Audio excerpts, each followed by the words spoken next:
Welcome to another episode of Weekly Wings, the DroneLife.com podcast hosted by Paul Rossi, myself, and Terry Neff. Both of us are located in the wonderful state of North Carolina, bringing you the most current information, conversation, not investment advice pertaining to the drone industry. Terry, welcome. How are you doing? I'm doing pretty good, Paul. I would like to give a big apology to everybody that listens to the show that we've had a little hiatus. Life problems hit everybody at different times. Yeah, I don't know though. It just kind of it is what it is, you know. We got hit with a big bunch of busyness. I got sick for like 2 weeks straight after going on my vacation. I don't know exactly what's been happening with you, but it's not been great over here. Oh, just staying super productive. I think most people know, looking at, what's hanging on my wall and what you're doing, and the fact that this isn't about money, and we're not generating tons and tons of income. We're trying to get information out. We're trying to maybe be somewhat, partial entertainment, if not anything else. And so we're doing our best to keep crunching out that content. I also think it's that time of year, Terry, where, it gets warmer. And so everything just starts happening. And like I said, I think folks know here with the Weekly Wings podcast, we're doing our best to just put out that information. If anybody does want to provide any monetary sponsorship contributions, we can make sure that this is happening all the time. But with that, being said, we got some great stuff to talk about. Things are happening so quickly, not just in the industry as a whole, because a year ago or two, you'd be like, wow, things are happening so quick. But it was like something would happen in this market, something would happen in this market, and they were all part of the drone industry.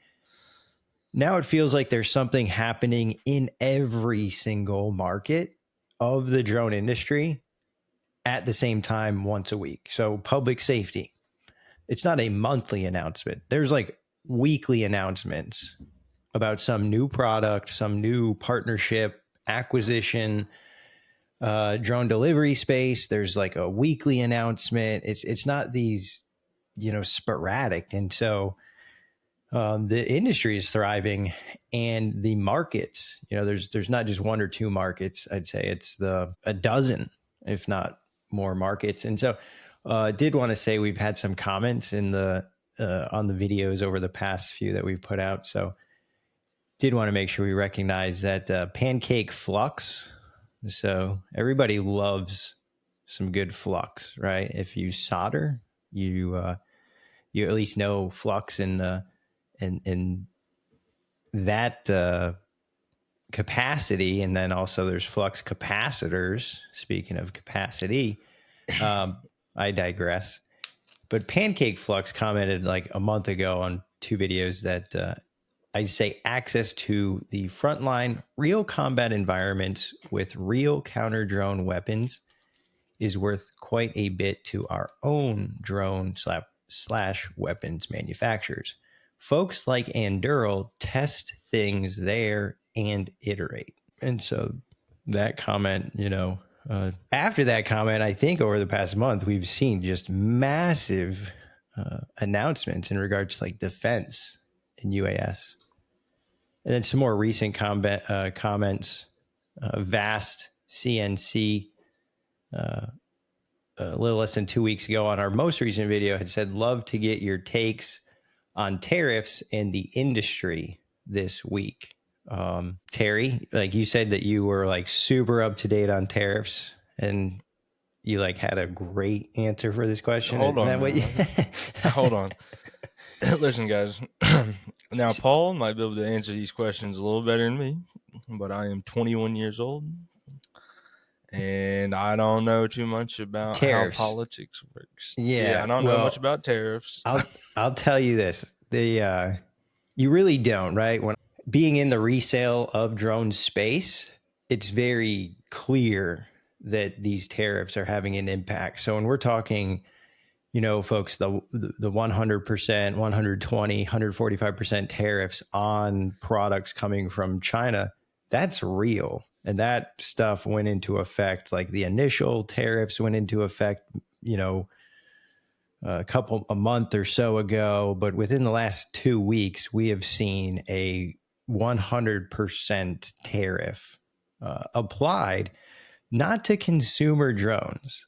So a lot of folks that are looking at it on the Mavic 3 Pro side, a DJI mini drone, a Nevada 2, those products are somehow still at an established price point, but I don't even know if I heard a beep or something. I'm trying to bring this up. DJI, like Matrice 30 will share the screen here.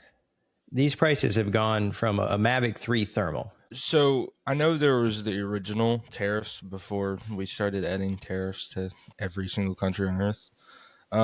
But is there extra tariffs added now, or is it just the same tariff as before that they added?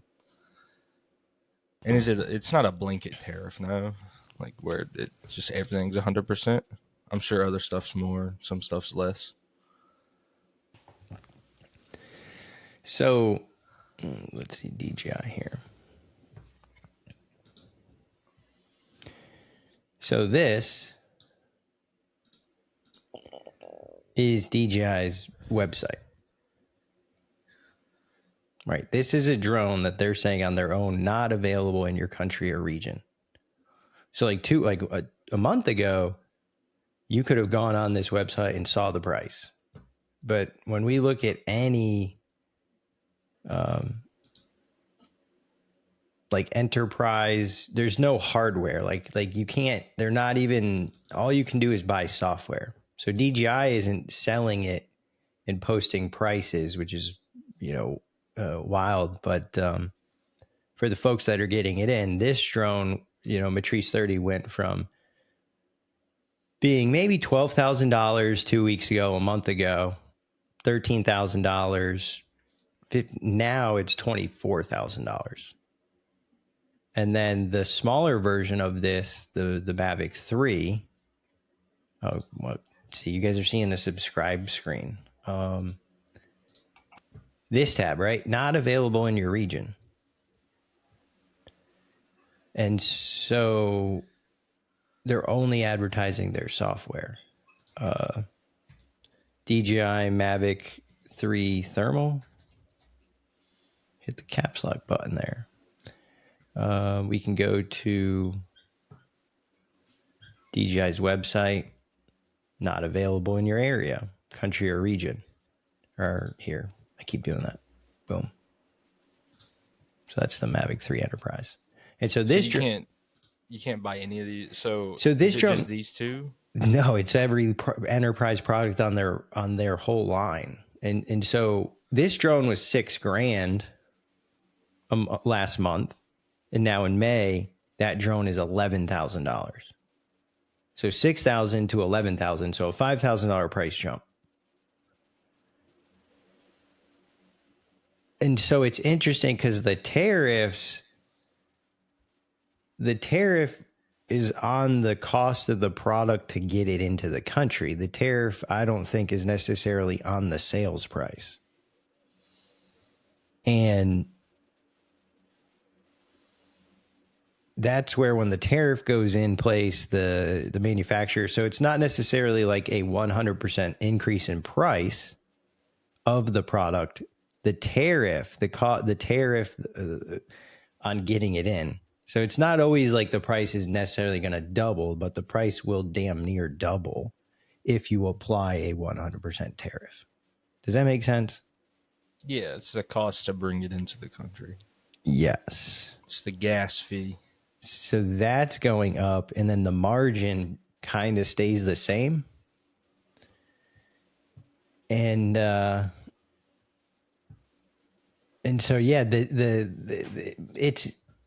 is the thing, like, straight out, for most folks that look into this, that listen, that know Paul Rossi, is familiar with 910 drones, and understands like we resell products to end users in North Carolina. A lot of them are like public safety, schools, education, construction, small businesses who can get great gains from a drone like a Mavic 3 or a Matrice 30, and they can afford them. The cost and increase in the tariff, it has drove the prices closer to the American products, but the quality is still superior. So there still is, even with an increased cost. But folks don't realize this tariff, traditionally a tariff is like I'm not even like a tariff when you think of it as maybe like a temporary tariff. We're going to apply a temporary tariff where now when you hear this could be a long-term approach to even the playing field.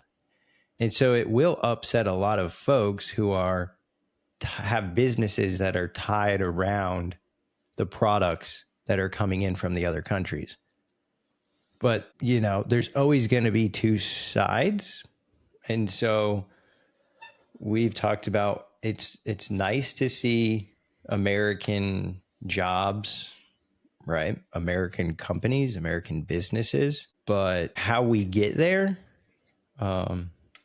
there's many ways to get there. And so we're well on our way. And it does sound like this could be more of a reset as opposed to, well, maybe this isn't really open for negotiation. And even a 0-0 tariff, China to the United States, like that still probably isn't advantageous for the US, right? Like no tariffs. It seems like that still benefits China because they're still putting more here and less is going there. Whereas we want less of their stuff to get dumped into here, because when it does, it eliminates opportunity for a local manufacturer to make it. It dilutes the business pool. And it eliminates local job opportunities. It just, yeah.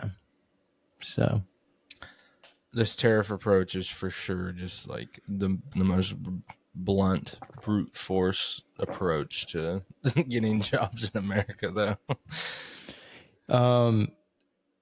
Yeah, I think I drive an American-made car. I don't know. Not entirely, but it's not. There's people in America that take part in, putting it together in some part of the componentry manufacturing process versus it being entirely made overseas. And so, yeah, I wonder where my electric lawnmower was made. Oh, for sure, China. Maybe India. India's been popping off, making stuff recently. Yeah, well, it's interesting. Like you watch the news or you read about history, and like India is not just the poor country, or I'm not saying India is the poor country, but growing up, say that, Paul. Yeah, I totally did say that. Growing up, I'm trying to think like I was trying to verbalize what I thought growing up. And you got like Slumdog Millionaire, like that concept that India is this poor country. And now what they've become, and then also the conflicts that are going on both, like pretty much both sides of India, their border, I believe with China and Pakistan. Definitely Pakistan. I'm pretty sure they got China on the other side. I'm not a geographer. No, so what they do with China is they have this little border, and it's split by a river. I think there's one bridge that goes across, and they signed an agreement a long time ago not to use any weapons at the border. So basically, like every once in a while you'll hear a news story about it, but like the Indians and the Chinese will fist fight each other to death at the border. The soldiers will, and they just kind of sit there and look at each other all day. Is that right? I haven't heard that, but I did. Yeah, I did true. Know because I saw this with my own eyes on the news.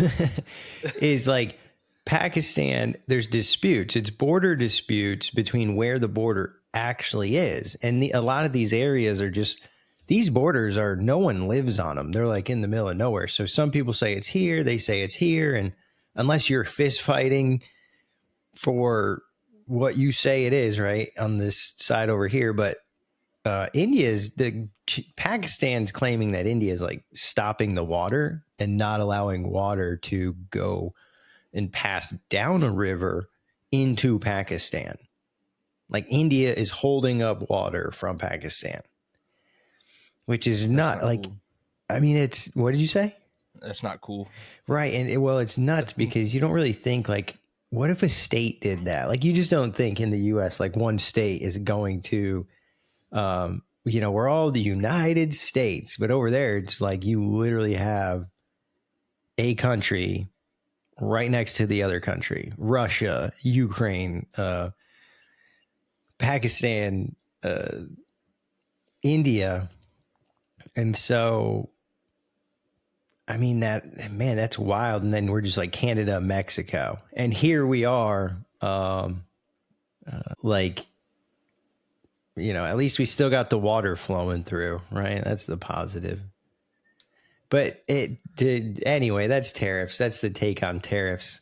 One last comment that had come up on the most recent video where we were watching the SpaceX capsule landing.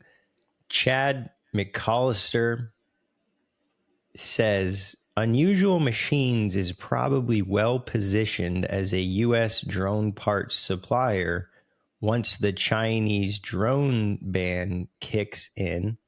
And Unusual Machines should not be much affected from tariffs either.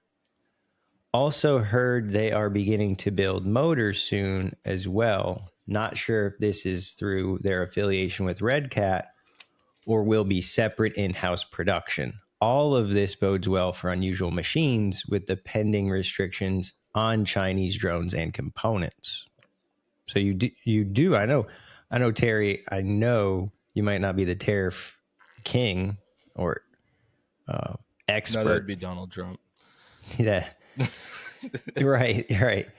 But you are familiar with Unusual Machines, right? Yes, sir. And so, what do you think about that kind of comment? Just leading into the fact that these tariffs, and not just the tariffs, but all these, the potential for drone bans.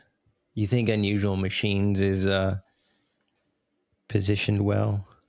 I don't know. It just depends on like where are they sourcing their chips from, like, and like it all comes down to electrical components. I'm not too worried about like the housing of the drones and like the mechanical stuff. I'm focused on the electrical stuff for drones more or less, and I don't know of any places in the U.S. that really make semiconductors just yet. And so Unless they're all making them in house, and then that's crazy. Good for them. yeah. Well, what's interesting here is, I mean, this just comes out. It's kind of funny, like this. The relevance of the comment 3 weeks ago. Was it Chad? Yeah, shouting out Chad McAllister, butchering your last name. That comment kind of sounded like it was wrote from Unusual Machines headquarters. just the CEO typing up. Yeah, it was like very well positioned. This is not investment advice. Check out Unusual I do agree Machines. with Chad though. And so here, this comes out in Stock Titan yesterday.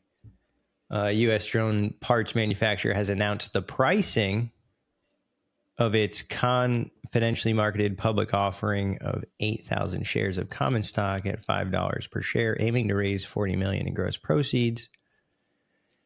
The offer is expected to close around May 6th. The company plans to use net proceeds to accelerate the completion of its Orlando, Florida drone motor facility and for general corporate purposes, including working capital. See, so that's like that motor facility, but something in here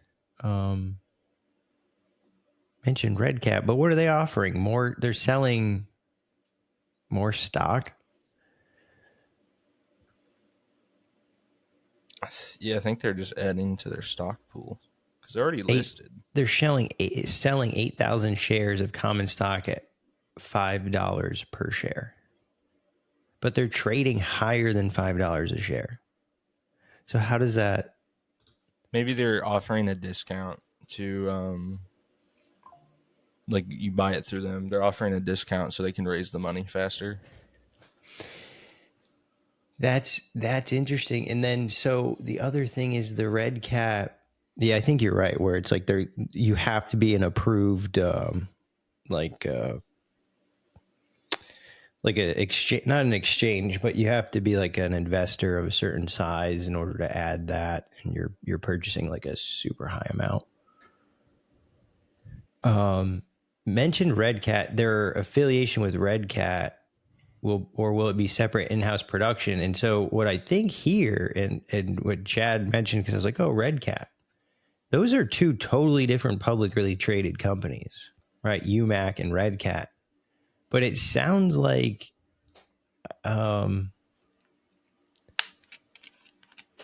why is this saying Red Cat?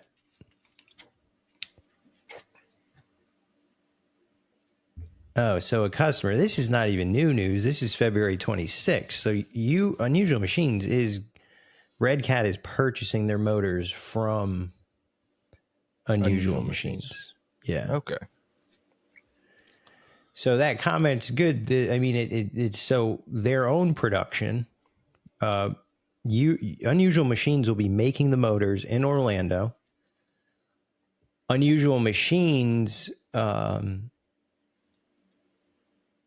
just put out 8 million in shares for sale to raise $40 million in order to complete the build of their factory that they will build these motors in.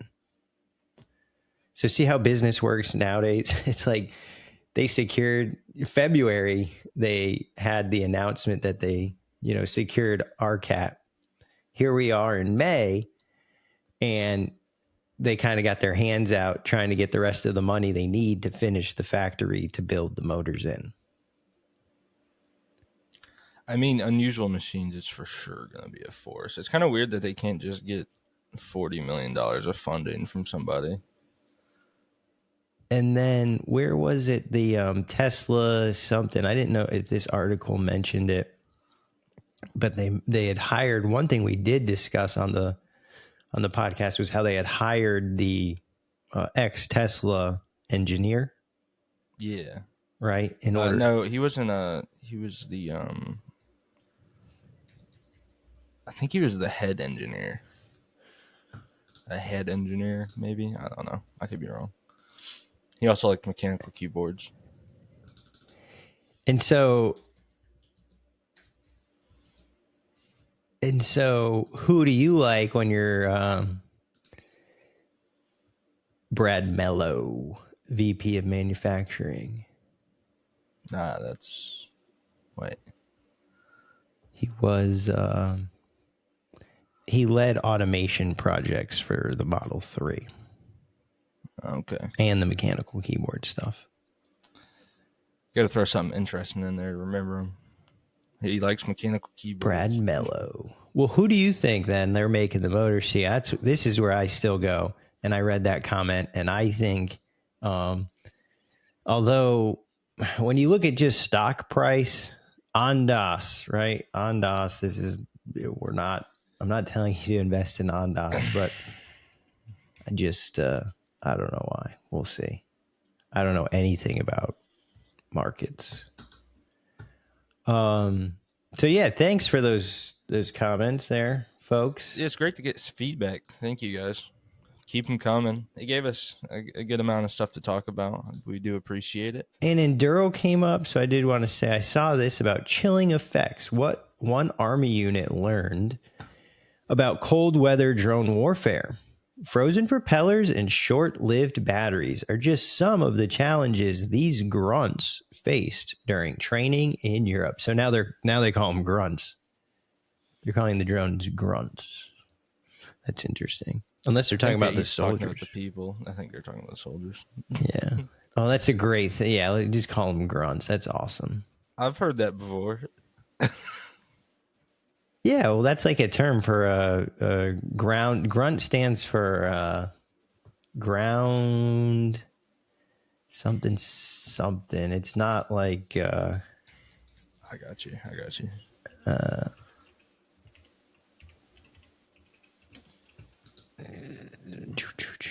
there was like some you find it. I can't. A low-ranking or unskilled soldier.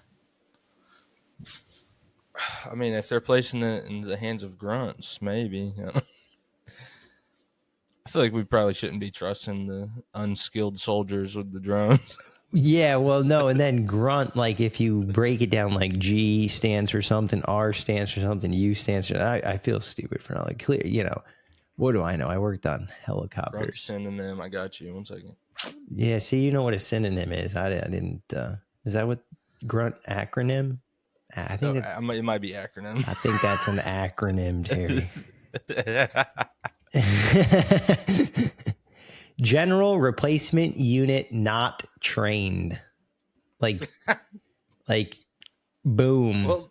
Well, if they're not, if they didn't have the IQ to figure out that flying in the cold weather is going to be a problem. All right, we're learning today. Grunt, general replacement unit not trained. That means like you're like a battery. As soon as you die, we just take you out and put a new one in, and then throw you in the trash. You're a grunt. That's terrible. Somebody send them an email. Get on them about that. I'm going to get on Lawrence C. Williams, senior editor with Defense One here. Frozen propellers and short-lived batteries are just some of the challenges these grunts face during training in Europe. And so I feel like just talking about the drones because maybe not. Well, let's just dive into this here. So the 10th Mountain Division, 3rd Brigade Combat Team.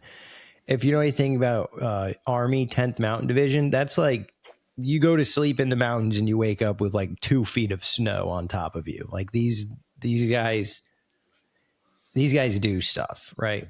Not the little stuff. Badass 10th Mountain.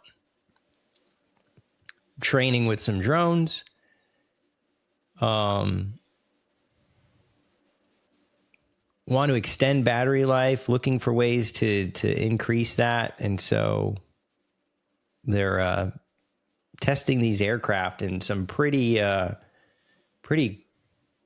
cold, heavy cloud cover, freezing rain, sleet, snow. Propellers iced over, drones. Some drones broke and needed repairs. Others crashed. And the freezing flight temperatures would cut flight times in half. What drones are they using? It looked like, and I bring this up because one of the comments was about Anduril. And when you look close, this is the Ghost drone. And so I believe that's the Anduril Ghost. You see that there, right? Yeah, I do see that. You remember that? We talked about the Ghost. It looks like it's got like a Picatinny rail on it. Yeah, I think we talked about the contracts that they've gotten. We've talked about them a lot. Yeah, we were saying how they like build stuff for the contract. The contract comes out and then they're like, oh, we make one of those. They came out with that underwater and then the Fury. We were talking about them most recent with that Fury drone. But and rocket motors. The Army took this thing and God, that's tested it. Yeah. It'd be interesting to see how much ice they got built up on that rotor. They said we crashed some of them.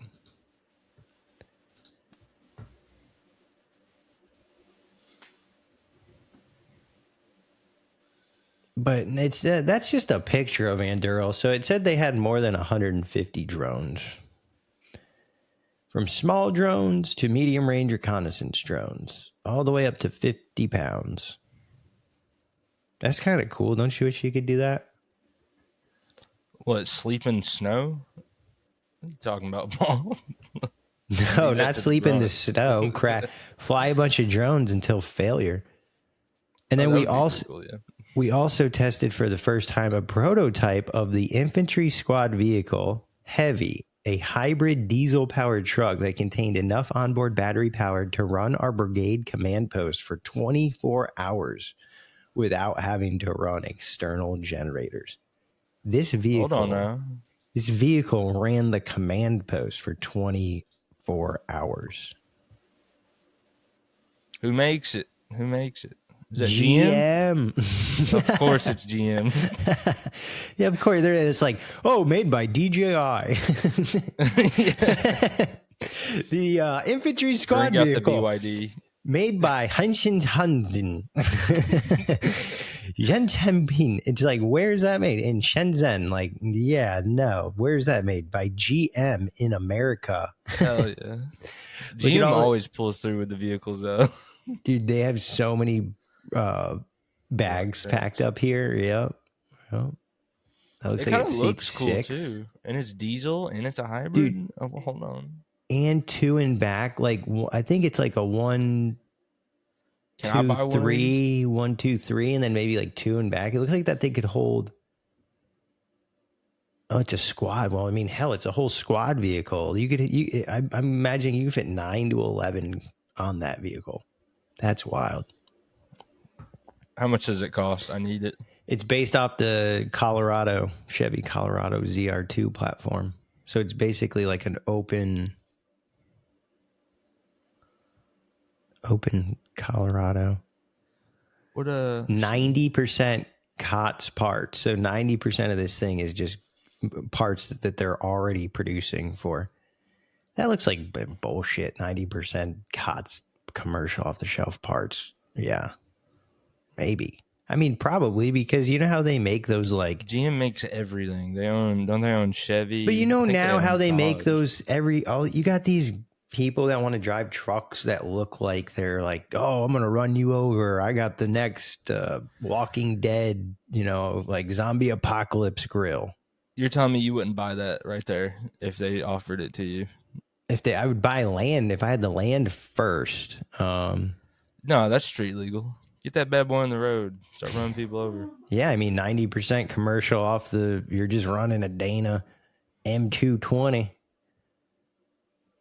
That's wild. I'm just going to part out a Chevy Colorado at a scrapyard and make my own. Throw your M240 on there. Throw my $400 AR on the back. And you got side mounts for 2 more for your 249s, side swivel mounts. You got your infrared light attachment. Does it say how much horsepower it has? Rollover protection. Oh, it's got a Duramax in it? Jeez. Doesn't it say it's electric? I said it was a hybrid. Hybrid, yeah. But what that might mean is that it just has a big battery on it, and the diesel engine charges. Look at this. Yeah. Ultralight tactical vehicle can be inserted on the battlefield through a C-17, C-130, and A400M low velocity airdrop as an internal load in a CH-47. Wow. And you can sling load this thing under the UH-60 Blackhawk. Awesome. And so anyway, I guess they took that thing out. That's cool. Wouldn't that be cool to be with 10th Mountain, riding around in that, testing drones, crashing them for the past? You got to feel like you're in the future. Oh, dude, that's like... Here's my hybrid electric diesel GM that is off the market. It's so cool.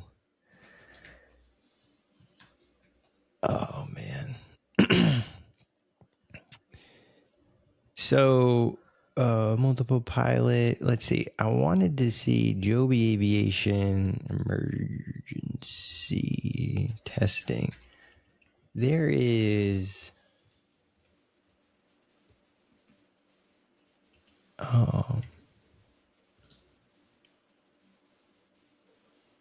first full transition flights with pilot on board. But Joby Aviation, I gosh, I wish I had this video. I was just photos and videos flying. No. Joby Aviation has been doing a bunch of tests. They did a transition from like vertical takeoff to forward flight with James Buddy Denham, test pilot on board. And so that's pretty epic. Yeah, that's pretty cool. Yeah. The first full transition flights with pilot on board. I wonder how much he is sweating doing that. They've done the flight without a pilot on board, and so it's not like it's just the first time you take the human, and so if you've I know never that, but it's still gonna be a little hesitant, you know. Yeah, if I can get this video, You know, like we know it works, but what if it doesn't? of this for there's not a ledger Air Force Base. Terrible. I hate YouTube. Does anybody hate? No, YouTube was my childhood. The way that they set things up now, like if you try to search just for like basic, like if you just try to search like SpaceX, you wouldn't even be able to get to SpaceX. You're just going to get like a bunch of fake SpaceX videos. You're like, no, where's the SpaceX account? Like the YouTube app sucks anyway. You do the little filter, you hit channel. Just so you know. But here is this video, and let's bring the volume down a little bit. And so this was on April 14th, 2025. And this was failure injection testing. So this is them failing the aircraft. How'd the airplane do? Are you happy? Just give me a second.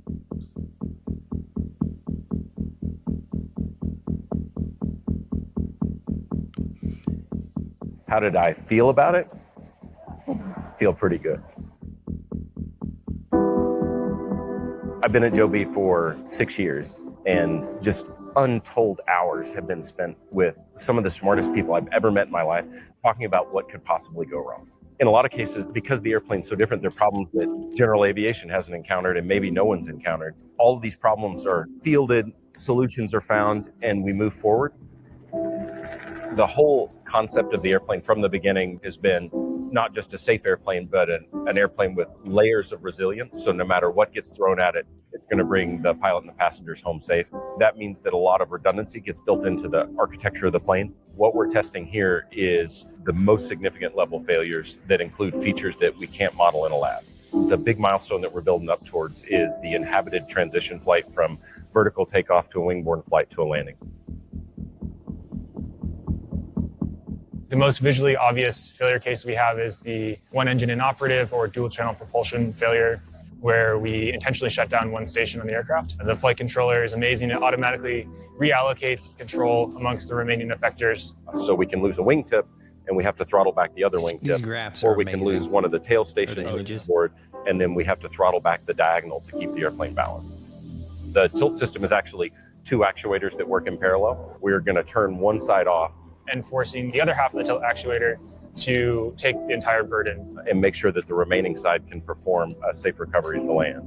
We have 4 batteries on the aircraft. We want to make sure that if we lose one pack for some unforeseen reason, the remaining 3 packs are sufficient to handle the current that's required to continue safe flight. And we still maintain 6 spinning stations. Success is, it's super boring. The tests that went to landing, the motor out, the tilt out, and the battery out to landing, and they're just completely non-events. No change in the pilot procedure. The pilot just comes in and lands, handles the exact same way it does when everything's nominal, just as clean and tight as it could possibly be. And it's like, I feel like it just validates a lot of that work. And aside from making sure that we keep ourselves and our friends safe, making sure that none of that time is wasted is an incredibly special feeling. Oh, it's getting emotional.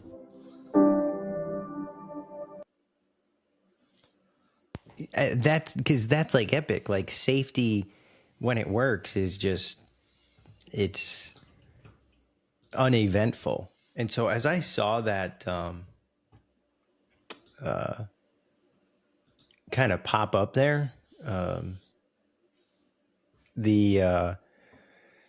like, oh, they're doing this emergency testing. And I'm like, immediately for some reason, I'm thinking like failure. I'm like, oh, we're gonna see a Joby, like the hype, you know, and they start with the music and everything. And I'm like, oh, this sucks. Like like something's gonna happen.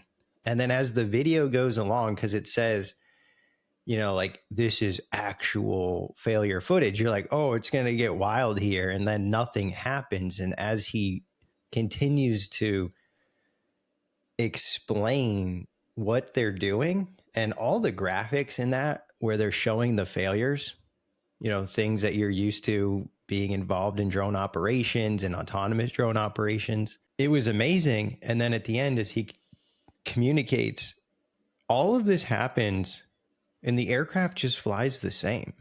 The pilot just continues to do what they would normally do. And as long as the autonomous features that are built into this system work, you wouldn't know the difference. So if one battery fails, all 6 motors keep running. If this outboard motor fails, this outboard motor will just shut off. And then you're compensating for this loss and that loss. And I just thought that was the coolest thing. And then you're laughing at the guy, right? Because he's getting laughing at him. Oh, you know, okay. Anyone can. I was happy for him. We'll just he spent 6 years on this ball. That's I what was happy for him. That's what I'm saying. And so, as he mentioned in the beginning, he's been with the company for 6 years running these simulations. And you finally get to this point where it all happens, but it does what it's supposed to. And so you could see the emotion in him. And I think they must have recorded him like right after it happened. And that to me was really, really cool, especially as I've been watching and kind of following Joby for, you know, I don't know, 3, maybe 4 years now. So what are your thoughts? Are you ready? You ready to get into one of them taxis? That dude crying almost convinced me. I don't know. We'll let Abu Dhabi figure that out first. Yeah. Yeah. Or not Abu Dhabi. It's Dubai. Sorry. Dubai can figure it out first. I will watch from a distance, and then once it comes to me, it's got to come to me. It needs to be in Fayetteville before I can confidently get on one. Once the technology releases in Fayetteville, I know that it's safe. Releases like it's a movie, like it's gonna like then. Well, you like, know what I like mean. When they have one, like Harry Potter 8 is gonna come out, and then like 2 weeks later they'll have Joby like releasing. I'm sorry, Terry. It was funny. Listen, pal. Oh man. Dude, D-Rod, man, just before we wrap up here, almost forgot that guy was even a fighter. But was super. That was Judging a book by its cover. What do you mean? I'm saying you almost forgot he was a fighter. I hadn't seen him in forever. Feels like he hadn't been fighting. I think he tore his ACL. and to see him come back and the power, right?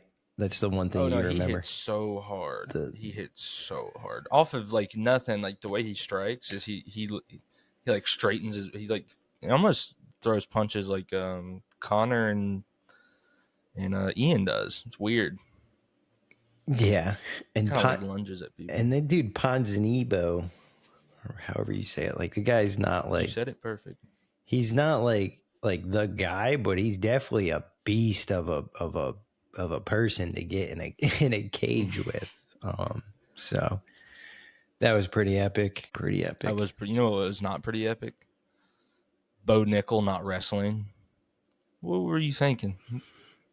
You're gonna wrestle your whole life, and then you're gonna go in that cage at night and just refuse to wrestle the dude? What are you doing?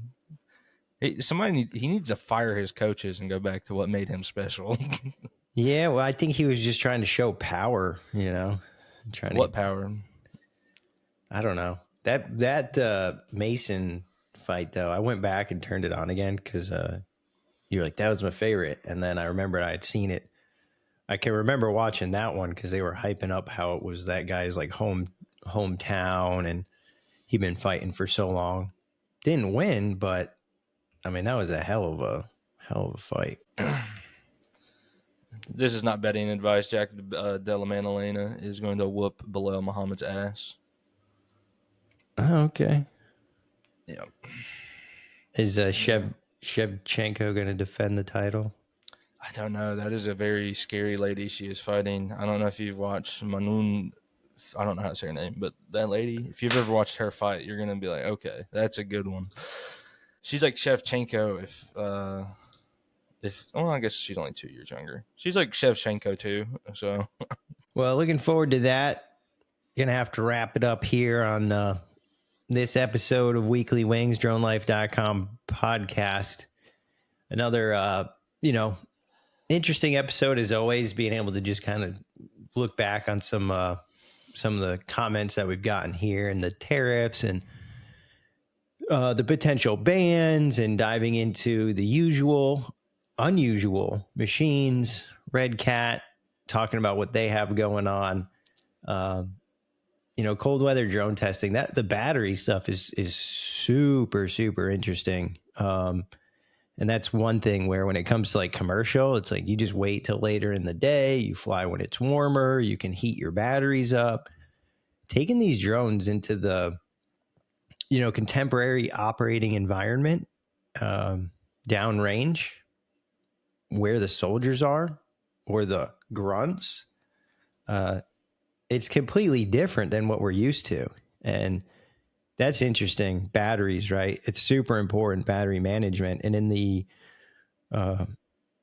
warfighters arena, you just don't have the ability to like keep your batteries warm and, maintain them. And if it's cold, you still want to fly, and you become dependent on that vehicle. So that'll be interesting to see how they grow from that testing. And I'm not even sure how they can, but, and the infantry squad vehicles, that's cool. Go GM, right? Good for them. Everywhere. GM's always releasing a cool vehicle for the military. This is every time. Yeah, and then with Polaris, I had posted something recently where I came across some Polaris snowmobiles. They were starting to produce like military specific snowmobiles, so that's pretty cool. And then Joby, kind of wrap things up here. Check out Joby if you haven't and aren't aware of Joby.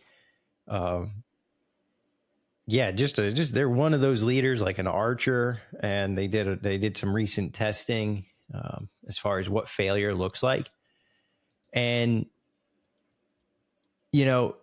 just to wrap out, safety is boring, right? When things are working, when systems are functioning, when backups are in place, things happen, and failures can happen. But operations can continue. Maybe not to where we intended. We might have to go to an alternate, but that's that mindset of delivery drones, pilotless air taxis, and UAS that are going to be, operating, in these advanced arenas. And so thank you everybody for your time. Appreciate your attention. And we look forward to spending some time with you on the next episode of Weekly Wings. Thank you, everybody.